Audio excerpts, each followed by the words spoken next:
रुग्णालयामध्ये भंगळ कारभार सुरू आहे, रुग्णांना उपचार मिळत नाहीये.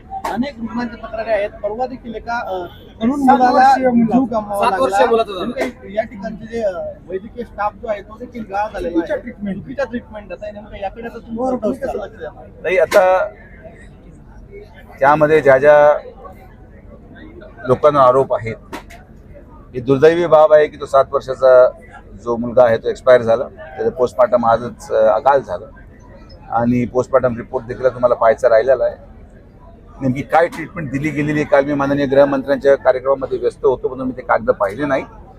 ते कागद पाहून मी पोलिसांना FIR दाखल करायला लावलेली आहे. पोलीस त्यांना चौकशीलाही बोलवतील. मात्र साईबाबा संस्थान विश्वस्त व्यवस्थेमध्ये हॉस्पिटलच्या स्टाफबद्दल प्रश्न ऐरणीवर आहे.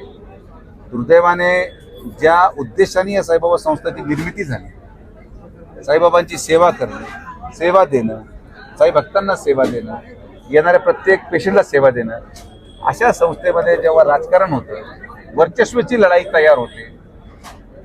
शिपाई हा डॉक्टर बरोबर वर्चस्वाची लढाई करतो. डॉक्टर लोक कंटाळून राजीनामा देतात. या सगळ्या राजकीय प्रकरणामुळं किंवा राजकारणामुळं या सगळ्या उभ्या केलेल्या संस्थेचं अक्षरशः हेळसांड होते, नुकसान होते. तर आमचा प्रयत्न आहे.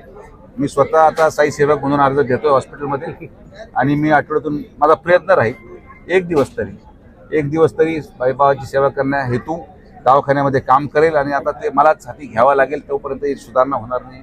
आणि ते मला आता हाती घेऊन कमीत कमी बाबांची सेवा आणि येणाऱ्या भक्तांचं हेळसांड होऊ नये असा माझा प्रयत्न राहील. तर पाहू माझा अर्जाचा काय निकाल लावतात हे ठरवू. आपण काही सूचना देखील दिल्या होत्या, मात्र त्या सूचनांना केराची टोपली संस्थांच्या काही कर्मचाऱ्यांनी दाखवली. आता यापुढची तुमची परखड भूमिका काय असेल? नाही, मी हे कथेपर्यंत जरा व्यस्त आहे.